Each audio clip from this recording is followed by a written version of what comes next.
Welcome, everybody.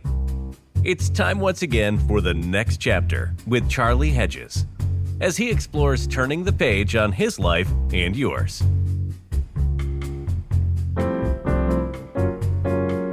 Hi there. Welcome, friends, to the next chapter with Charlie. It's so good to have you with us.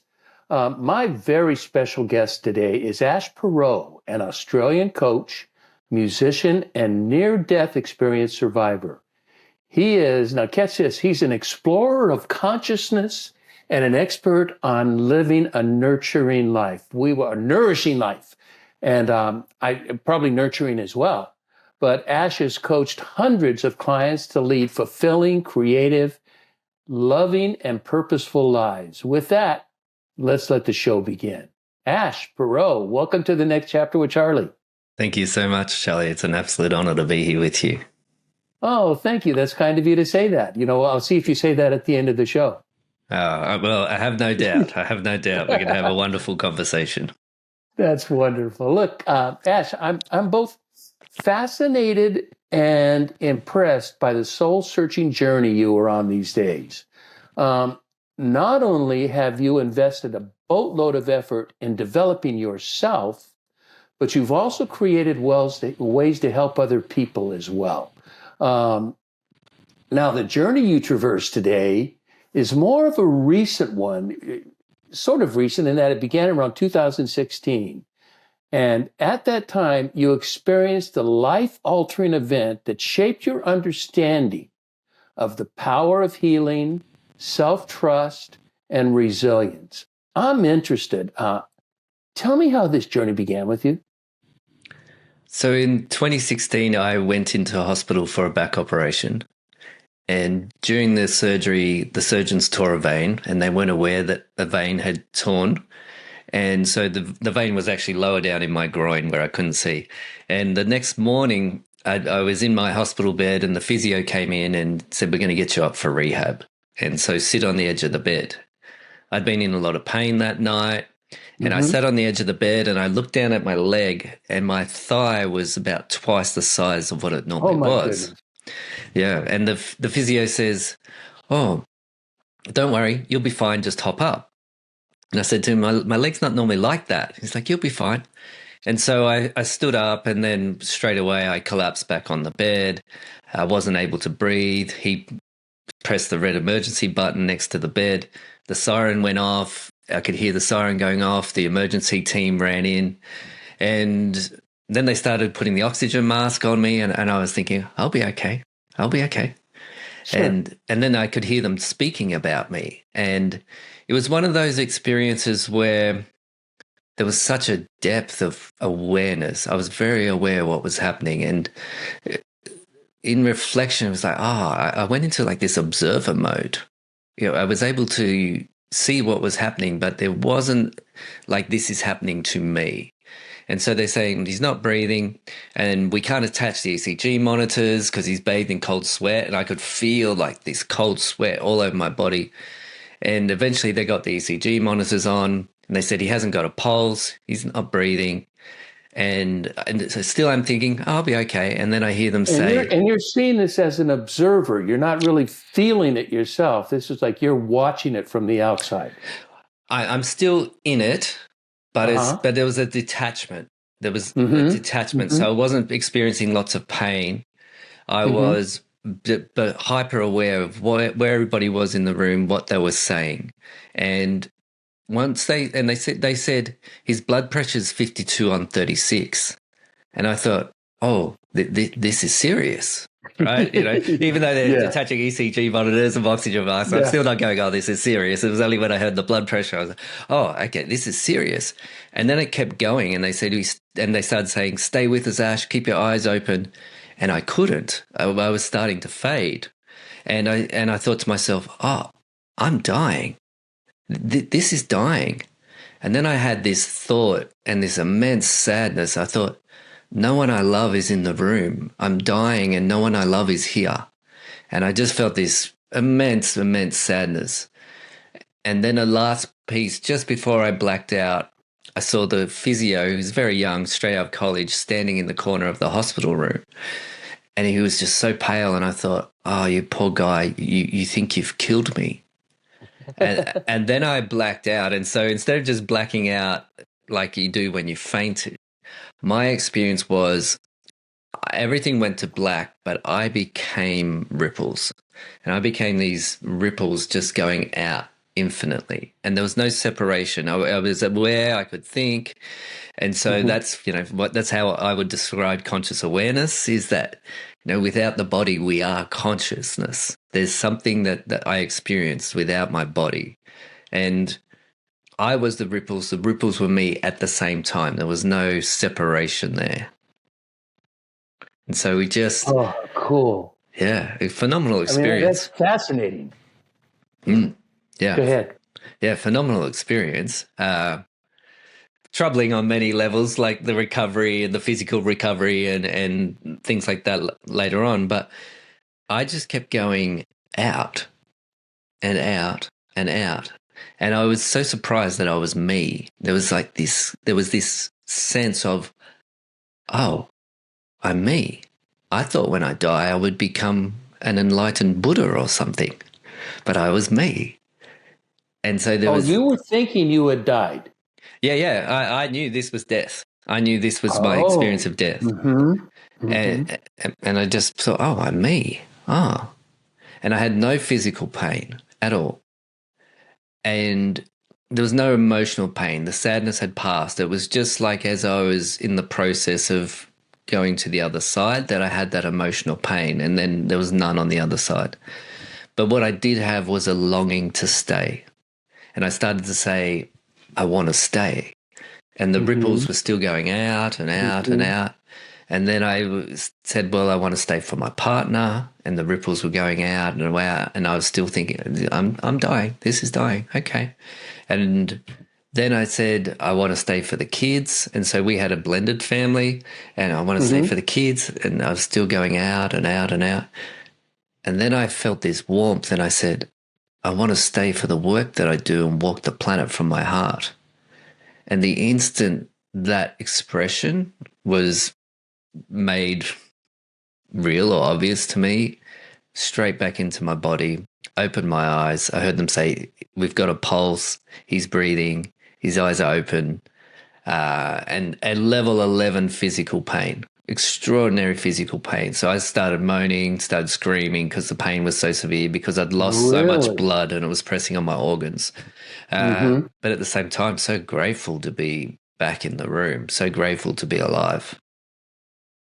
When you said you had this desire to serve other people, help other people, or do something in your life that meant, was that coming from you? Do you feel like that came from your internal, or was that some outside source giving you information on that? Great question. I think that was my soul, right? The pattern in my life was I would be the martyr. Right, that I would do everything for everybody else, put myself last, which meant my health was very poor, which meant that I wasn't very happy in my life, even though externally people would think that I was very happy. Internally, life was very, very, very, very challenging.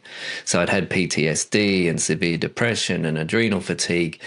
And so in that process of dying, I wasn't saying I wanted to stay for me. I was saying I wanted to stay for everybody else. Yeah. And so I feel like there was this part where the conditioning dropped away and my true self came in and said, no, I want to stay to walk the planet from my heart and for the work that I do. And so that was very, very, very different place to come from. That's wonderful. What an extraordinary experience. How long did that last?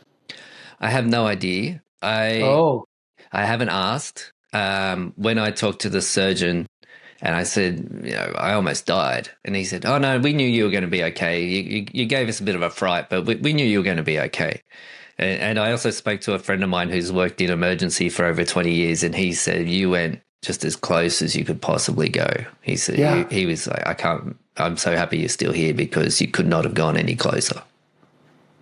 It's really interesting what your soul was telling you I studied the late medieval Christian mystics, and so I'm really into mysticism and heartfelt and messages from the divine, and that is the desire to love and serve other people is so strong with the mystics.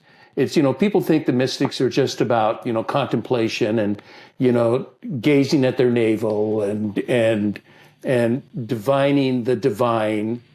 And the message from the divine is to serve, is to love. It's all about expressions of goodness, and it's love. And so that's so nice to hear you say that, because that really resonates with my theology. Yeah, and the piece I was missing was that I wasn't serving or loving myself. So I have a cup here, right? I was trying to serve people, help people from an empty cup. Yes. It wasn't working. Yes. Whereas now, after that experience and after 8 years, almost 9 years of learning to change my conditioning, so, okay, when I come from a full cup, I can easily serve others. It's not even, it doesn't take energy. It gives me energy. Whereas before I had such low energy, it was very difficult to keep serving. I love it. I love it. So Ash, you had this, it's interesting on this NDE, you had more than a fascinating experience, more than a story to tell people. You had a life-changing event that you found you had to love yourself, to take care of yourself, and then you could care for others. What does that look like now? What does your purpose in life look like now? So my purpose in life is to listen to my heart. And from that place, then I can serve. Right? And so my purpose is to be myself, share myself, fundamentally.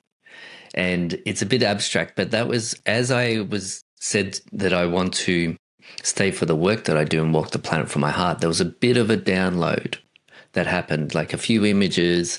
I didn't get a manual, but it was just like a bit of a download. And part of that was be yourself, share yourself, which is how we're having this conversation, right? For me, it's fulfilling the contract. I was given a second life because I said, I want to stay for the work and walk the planet from my heart. And so there's questions. How do I live from my heart? What's my work? That has been this constant companion with me since the experience. And that has led me to go from being a school teacher, and there was lots of aspects I loved about teaching, but I had wanted to stop teaching from the second year. And I had stuck with it for 22 years. Oh, my. Right? This part of the martyr, right? Always giving, always giving. Yeah. And in January 2020, I said, okay, I'm done. I'm not teaching anymore. And I quit. I resigned, and I thought, okay, I'm going to go play music professionally, which I'd done a couple of times before. And I was like, okay, I'm going to go to Canada, spend 3 months on the road. I'm going to do all these things. And then, of course, March 2020 came about and we had a pandemic. Every gig cancelled, everything off the table. Oh, my goodness.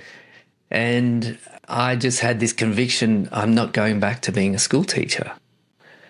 And so that has driven me since. It's like, okay, my commitment to myself is not to go back to being a school teacher.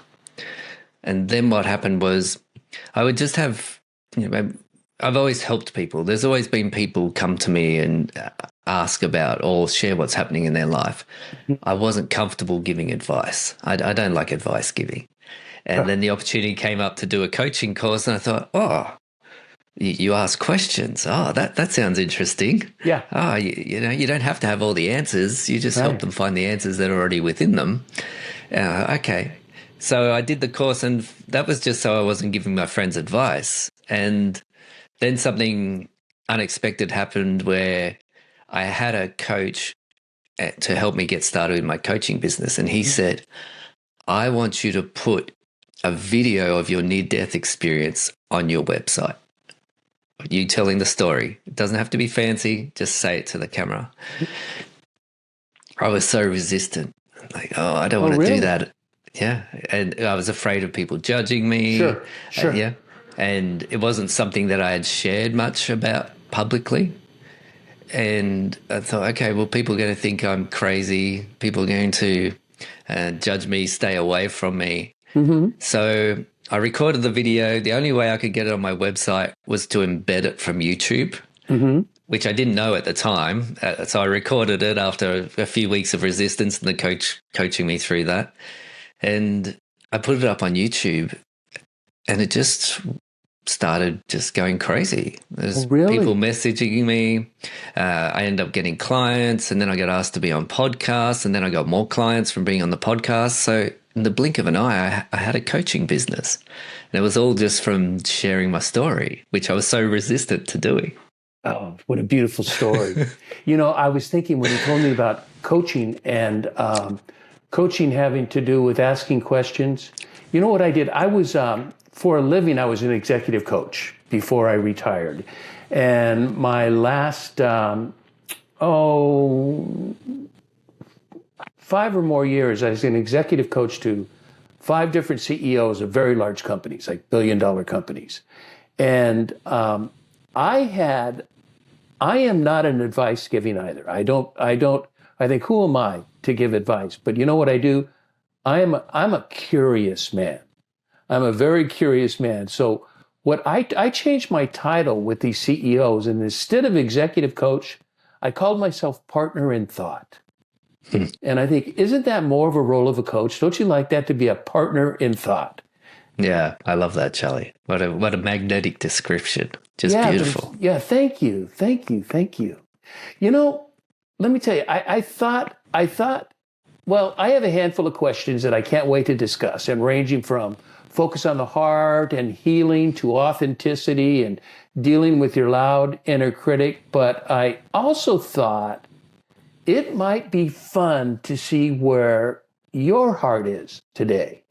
And so I want to ask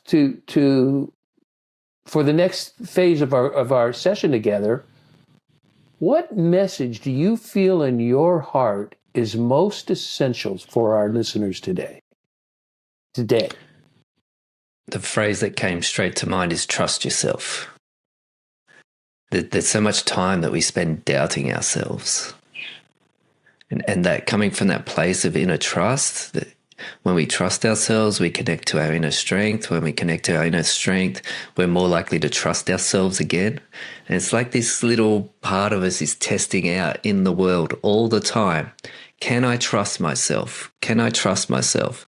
And if we stay in doubt, we don't test it out.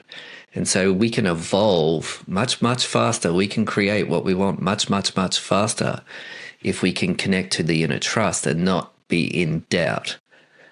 And so just a little sidestep on that, the heart, that's the guide, right? So if the mind is the tool for doing the heart's work, the gut is the instinctual, get out of here, this doesn't feel right. But the heart, in stillness, in presence, in nature, in those moments where we feel like ourselves, it could be being when we're creating things, in our heart, there's a message. It's like the intuition. People call it intuition or inner guidance. It's like when we can connect to that and then take actions from the heart. We don't have to doubt what the heart is, what its wisdom is. It's kind, it's compassionate, it's patient, it's loving. The mind, it's going to be brutal, right? It's going to be highly judgmental, highly impatient, highly critical. And so that trusting yourself, doing that's living from the heart. I love that. As a matter of fact, I it's awkward to title a show before you do it, but I've already titled the show to, calling it "Let Your Heart Be Your Guide." That was one of the first. That was one of the first sentences that you told me when we first chatted a few days ago on the phone, and you used that phrase that really resonates with me. So when you're talking about trust, It's trust yourself, but a lot of that really is trust your heart, isn't it? Trust the messages of your heart. Mm. Which can come from, for me, from our soul, or it also comes from the loving beings that exist that we can't see, right? Like the loving Wi-Fi that's around us, right? We can't see Wi-Fi, but here we are having a conversation because of Wi-Fi that works. And it's the same for me, with loving beings, that they're tuning into us and giving us messages. Hey, go this way. And there's a past version of me that would not listen to this podcast because of the crazy guy talking about loving beings giving messages. But my experience is that's the truth. I don't think that's a crazy being. And I don't, the response you have is, I don't think a lot of people in the world think that's a crazy being either. Love is so essential. And it's I'm writing a book now titled A History of Love. Before the beginning, there was love, and that the divine is a body of love. That is what the divine is, it created. And so that's instilled in our heart, that's instilled in our soul, is that love. So I agree with you. I'm going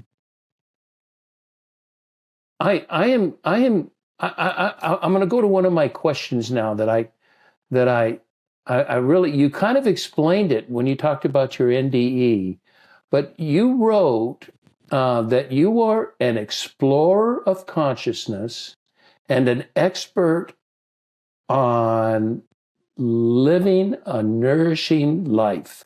So I'm curious, really, you had an exploration of consciousness in your NDE, but tell me, what does it mean to explore consciousness? I know, I'm very Jungian, and so I read a lot about exploring the unconscious, but not the conscious. That's, that we don't talk about that a lot, I don't think.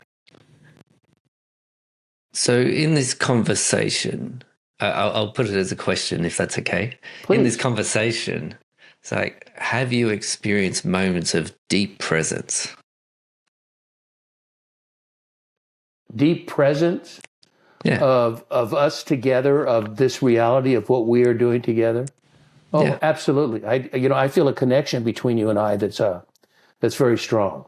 And so, and that's a feeling. That's a feeling. It's not measurable. Yes. And so when we're in that conscious state, there's the feeling that's associated with it. It's like, we might feel an expansion in the chest. We might feel an expansion in the mind. Sometimes people will say, I feel bigger than my body. Right? That's coming from conscious awareness.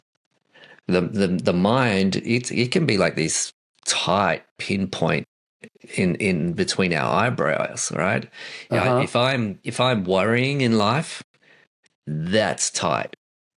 Right? If I'm trying to, inverted commas, work things out and problem solve, but I'm coming from a place of fear, this is where the thought process is. If I'm coming into a place of conscious awareness and trust, the actual experience, the feeling, is expansion. I love it.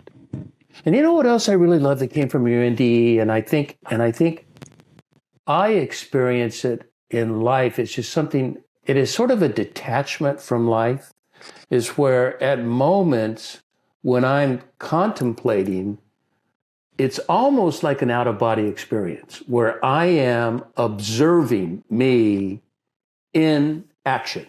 I observe me and I observe how other people are. And so I'm kind of a third party in the relationship. And that's brilliant. That's so insightful. Is that exploring the consciousness?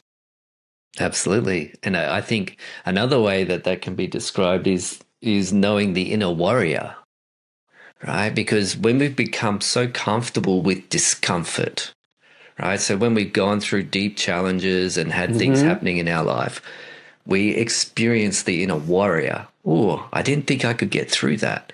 Or I realized that I just had to keep showing up step after step after step, and I got through it. And so then when challenge comes up again, we can go through step after step, but we know that we're going to get through it. And that creates a deeper presence because we know that we're going to get through it. Oh, beautiful. Yeah, I really get that, and it's I feel fortunate that I'm able to have that experience. It gives me so much insight, and I think it's just right on the same page as what you're talking about. Mm-hmm. I was just looking around my studio because I was thinking a book that you or your listeners might like is called The Art of Contemplation by Richard Rudd. Oh, I might have read it. I've read Richard Rudd. Yeah, the Gene Keys. Isn't he the Gene Key guy? Yeah. And I've listened to music by him. Oh yes, I think I have read that. I've read through the Gene Keys. Yeah. And I have music from them. I don't know if you know. There's an album. Have you ever heard this album by him? It's a meditative album he gives talk about consciousness to just wonderful music background. It's just it's so delightful. It's brilliant. It's brilliant. Yeah, he's a living master without a doubt. Is he? He has the best weekly newsletter that I have ever experienced. And what he does is he sends you an audio each week of one of the Gene Keys. So the Gene Keys are kind of like a life path kind of aspects or aspects of our personality that we can either be in suffering in or we can be thriving in. Right. And he sends about a 15 to 20 minute clip. It's well worth just going to his website and joining his newsletter just to hear the phenomenal wisdom that he shares. It's this week's one was moving from the victim to freedom. And the main perspective for me was that if we are in suffering, it's because we're in victim. Freedom is being free of the victim fundamentally and being okay with all that is. And so that just really landed with me this week around, okay. So when I'm in worry, when I'm in suffering, that's the victim. Okay. All right. And beautiful inquiries to have just to help frame, because life can be so challenging. Just having these little inquiries to frame and help us navigate with presence of what's happening in life, it can change everything. And that leads me to something else you wrote, and I think just what you just said leads me to this question. You talk about you're talking about how to rewrite your story and break free from these limitations and these worries. How do I rewrite my story? I love that. What does that mean? Well, you might have heard this somewhere else before, but it's like trusting yourself. Taking each step. It's like, okay, this person came into my field, or I heard about this therapist, or I heard about this book, or whatever it might be. I'm going to trust myself and explore that. Actually, I am going to go see that person, that that mystic that I heard about, or whatever it might be. And so trusting oneself, then you go, okay, there's this cycle that we go through. I trusted myself. Things worked out okay. I'm going to trust myself again. And once again, it creates that momentum. Did I answer your question there? Yes, you did. And I must be odd because I don't know. I think I must have pretty much always trusted myself. I'm a go with the gut person. I score on the instruments. I score a thinker, a left brain person, but I really am right brain. I really am about symbols and images and feelings. And if I get a desire to do something, I just do it. There's so many things I've done in my life, man. At 20, I hitchhiked around the country for 3 months with 3 guys. And we went all across, but those were 3 hippies in the late 60s and early 70s. And, that was just one thing, but I get a feeling I want to do that. And I just do it. I don't ask permission. I don't just say, "What do you think about it?" I just go out and do it. And if it turns out bad, which it rarely does, it's just time to try something else. Yeah, and I love that point of view, right? Life is for adventuring. There's a Oh, it reason we have a is. physical body. There's a reason we have such an amazing planet. And it's easy to get stuck in the four walls of our home or the of our town or whatever it might be. But it's like, okay, it's actually easier to go out and experience life in the unknown and Uh-huh. experience the vitality and the fullness of life by doing things that are out of our comfort zone. It's like, how do people get strong and muscly? Well, by pushing their muscles to the limit. How Right. do people get Right. super intelligent? By constantly taking in information, pushing themselves. How do people create amazing businesses and products and connections with people? By constantly putting themselves out of that comfort zone, because the comfort zone actually, as you would be aware, right? The comfort zone can become so constrictive, but then there can be, for a lot of people, and this used to be me, and at times it still comes up, right? It's like I'm not some perfect human being that doesn't have a human experience, but it's like, okay, the comfort zones become constrictive. Oh, guess what? It's time to look at where I'm holding back. What am I not stepping into? What is my heart calling me to do? And what am I avoiding? Right? There's the suffering. I'm avoiding something because my heart is saying, hey, go this way, go this way. And I'm like, no, no, no, no, no, no. I'm going to be in suffering and not take up the challenge. Yeah, and isn't that comfort zone? Isn't that what that comfort zone is that safe place that it's not a risky place.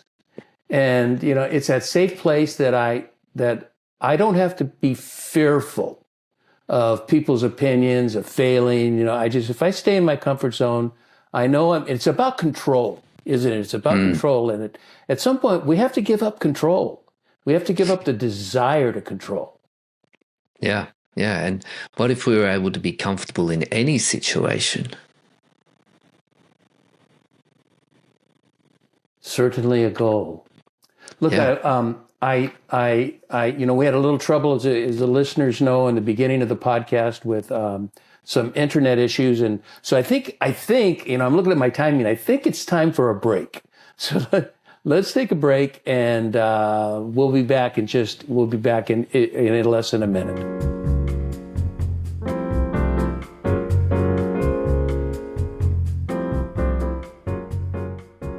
Hi, this is Charlie Hedges, and you're listening to the next chapter with Charlie. And my very special guest and fun guest is Ash Perrow, so insightful. And we've talked about his life expansion post a near death experience and how his life has changed radically and, and for the positive after he had a chance to observe and become, tell me if this is right, more in tune with your consciousness and where your heart is, more in tune with the heart. And I like that a lot. Does that summarize you well? Absolutely. And that it's a practice, not a perfection.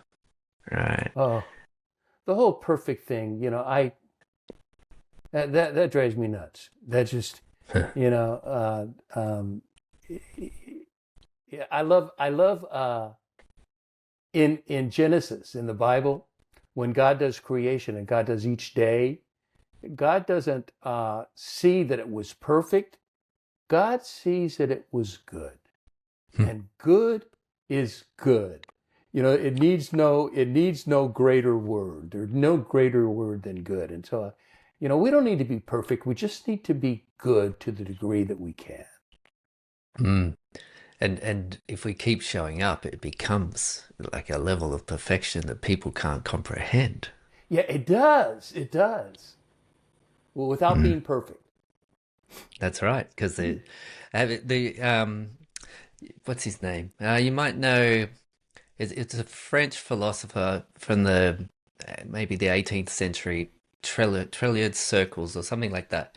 And he talks about that we have our I'm going to paraphrase and modernize it a bit, but we have our skill set where we start from. Mhm. We have a knowledge of what's possible. And so as our skill set improves, our knowledge of what's possible also advances, right? And they only ever meet in flow state.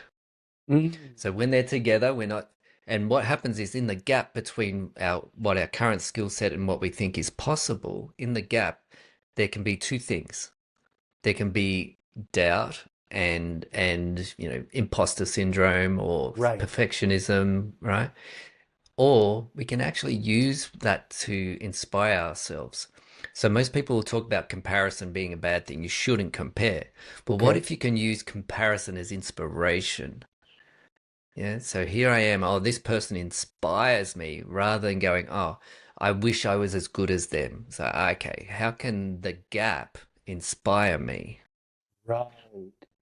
Yeah, I love that. It's not about attaining. If we make that objective of the future about attaining something, it's really not attaining something, it's becoming something.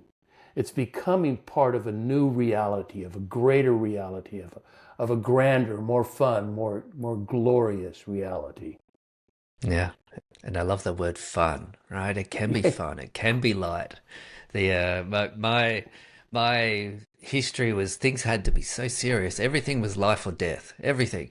Well, if I failed at this, there was something wrong with me, and that meant some sort of internal death and suffering, right? But it can be fun if we connect in with fun and lightness. Oh, I'm going to play by trying this in my life. Oh, I so agree.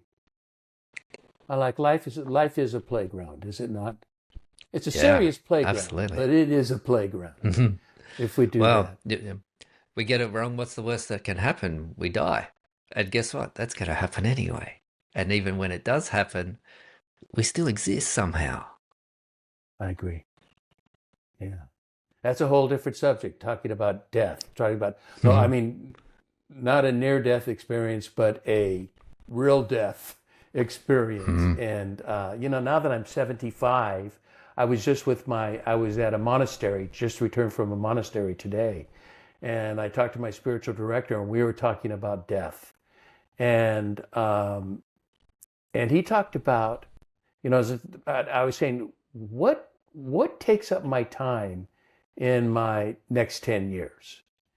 Say 75, I'm giving myself 10 more years. Now, if I got 15, that's great. But, I'm healthy. I'm a healthy 75. So we'll see. But he said it is not about the time you have left, is not about what you do, what you is not about the good you may do in the world, but he says at this time in life, it's time for you to be, what was the word he used? Um, to be filled in preparation for what death means, to come face to face with death. Am I prepared? Am I preparing myself to come face to face with death? And that may sound morbid, but I like that. I really cling to that. That this is a time. This is a time somewhat of action, but mostly of preparation, of preparing my mind and my soul and my gut. Hmm. Yeah, and it's quite possible our whole lives have been that preparation. Oh yeah. Oh yeah. Yeah. uh, and mortality, right? What are the gifts of mortality? Well, one of them is that for me, gosh, it taught me to value life.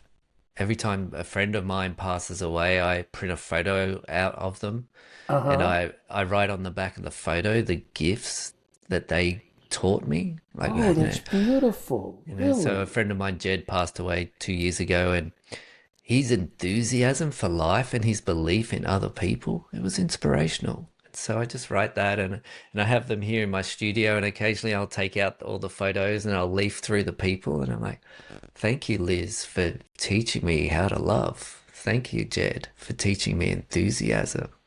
And it's just, That's that's one of the gifts of beautiful. mortality. I love that. That's beautiful. That's I don't know that I have the discipline to do that, but I wish I did. Mm, That's good. But yeah.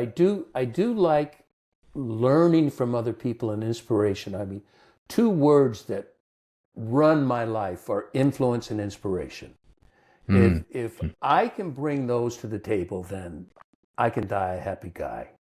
Yeah, and Uh, that's the true legacy, right? Leaving behind money is a bonus, but the oh, way that we are, who we are, and the impact we have on others, that's true legacy because that just changes tens, hundreds, thousands of generations down the line. That's the yes, true yes, legacy. yes, yes. Oh my goodness, Ash, you're singing my song. I feel like I'm the only one singing the song, but I agree with you so wholeheartedly Mm, that that is legacy. And a big word for me is kindness. And just and so kindness is even a big word. What if we just say be nice? mm, That's my goal in life, to be nice. And if I'm nice, if I bring kindness to people, that lasts. Charlie doesn't last. Charlie will go and there'll be some memory of Charlie, but what will last and what continues for generation to generation is kindness. If people are filled and inspired to be kind, then they fill and inspire others naturally because it's such a desirable trait. So that mm. is legacy is not about buildings and names on walls and on plaques, but it's about unheard of. I am forgotten, but my kindness is not. There we go. That should be on a plaque itself. That's a beautiful phrase. Was that one of yours? Yeah, that is mine. Yeah, Yeah. yeah. I My like name that. is, but my name is forgotten, but kindness is not. Right, right. Yeah. I don't think I've ever put it in those words. I like that. I need to Mm. I need to quote myself. Yeah. Yeah. That's beautiful, Charlie. So beautiful. So you know what I want to get with? I want to talk about a word that you write a bit about, but I think as I'm talking to you, it's even more true, and that's about authenticity. And I like the way you write how to live authentically without fear of judgment. Uh, that's worth a whole podcast right there. That's Oh, it's a that's power. PhD and That's more. powerful, bro. That's Mm. powerful. Mm. Tell me about that. Living authentically without a fear of judgment. So most judgment is fabricated in our minds. We never know the impact we're having on people. Well, no, I won't say never. We rarely know the impact we're having on other people. However, our mind will love to judge what others are thinking about ourselves without any evidence. And it will love to pick out people from our past who are critical of us and probably don't even think of us anymore. It's like, okay, that, we are humans. We do have a human mind. We do have those structures that, you know, for me, one of the uses, right? If judgment wasn't self-judgment wasn't evolutionary beneficial, it would have been evolved out over thousands, hundreds of thousands of Mm, good generations, point. right? Yeah. So there's some benefit to it. Uh-huh. What was the benefit? Well, the benefit was that as humanity was going through its survival phase, Right. we needed to be in tribes. So how do you keep people in tribes? By affecting their brains. So if they do something that's out of the tribe's values, that Hmm. could harm the tribe. Right. Therefore, be fear of being judged by the tribe. If the tribe perceives that you're harming the tribe, they're going to kick you out of the tribe, right? So we have these primal structures which are like, perfectionism, self-sabotage, self-judgment, that Right. hold us in the Right. tribe.